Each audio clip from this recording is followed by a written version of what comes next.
Heureux celui qui a pu pénétrer les causes secrètes des choses. C'est le type de citation que l'on met à la fin d'un texte pour tenter de masquer son incapacité à définir son sujet. Cette phrase devrait se trouver à la fin de chaque ouvrage tentant de définir la timidité, étant donné que la quasi-totalité sont écrits par des gens normaux, des théoriciens dont la praticité fait défaut.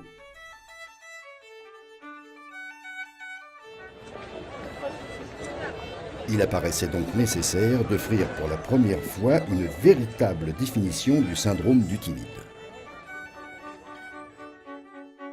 Les gens normaux tentent parfois d'interpréter la timidité, mais ils n'y arrivent jamais réellement. Le résultat est souvent très abstrait, trop abstrait. Peut-être est-ce parce qu'ils se font une fausse idée du timide. Il l'imagine sans doute comme une personne petite avec des lunettes généralement trop grandes pour lui, un pantalon classique tombant exactement sur les chaussures, une chemise fermée jusqu'au dernier bouton et bien sûr une coiffure impeccable. Bref, une illusion par rapport à ce qu'est réellement un timide.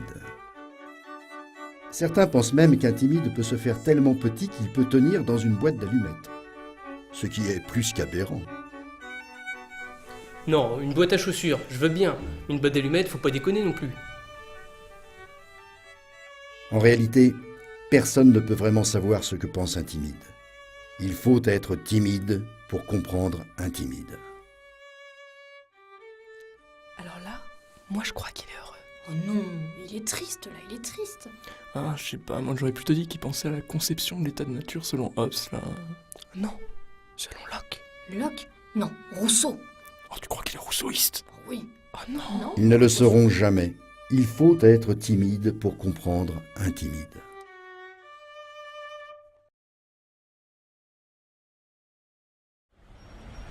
Voilà ce qu'est un timide. Une personne dont la plus grande crainte est le regard de l'autre et qui imagine que ses moindres faits et gestes sont observés en permanence. Vous pouvez voir juste derrière moi un timide en train de marcher. Cet événement suscite l'attention des spectateurs du monde entier. Est-il bien habillé? Va-t-il trébucher? Autant de questions auxquelles nous tenterons de répondre au cours de cette journée. Alors, le timide suit un chemin précis, évitant toute situation embarrassante, évitant les contacts avec les autres. Mais le timide sait s'adapter. Ayant peur de déranger, de se faire remarquer, le timide adopte les goûts et opinions de ses interlocuteurs et va jusqu'à reproduire leurs attitudes. Bonjour monsieur le directeur. Tiens, Thierry, alors ce match là. Hey, François. Tiens, Michel. Michel. Mais à force d'emprunter les personnalités des autres, il finit par ne plus en avoir et passe alors inaperçu.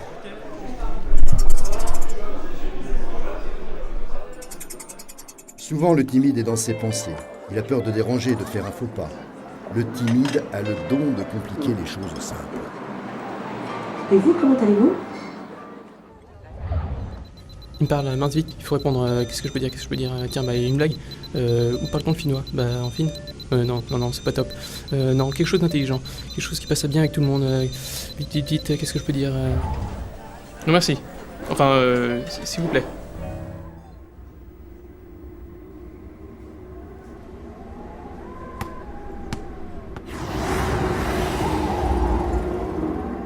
Oh, le con. Oui, le timide a tendance à exagérer ses craintes. Et puis un jour, le timide fera une découverte, en lisant un livre qui bouleversera sa conception de la vie. Les mytiloïdes, plus communément appelés moules, sont des mollusques bivalves. Ces espèces sont équivalves et très inéquilatérales, leur forme allant du triangulaire au flabelliforme. Elles sont dépourvues de dents de charnière. Les crochets se trouvent à l'extrémité antérieure. Le ligament est développé, mais les muscles adducteurs sont vestigiaux. Il constatera que les gens normaux ont aussi le don de compliquer les choses simples. Alors il fera des recherches sur les gens normaux et découvrira que 80% d'entre eux déclarent être ou avoir été timides. Que parmi les personnes timides, on compte de grands écrivains, philosophes, artistes ou hommes politiques dont ils n'auraient suspecté la timidité. Les timides sont partout. Tout le monde est timide. Tout le monde est normal. Tout le monde est comme lui. Les timides font partie d'une minorité majoritaire.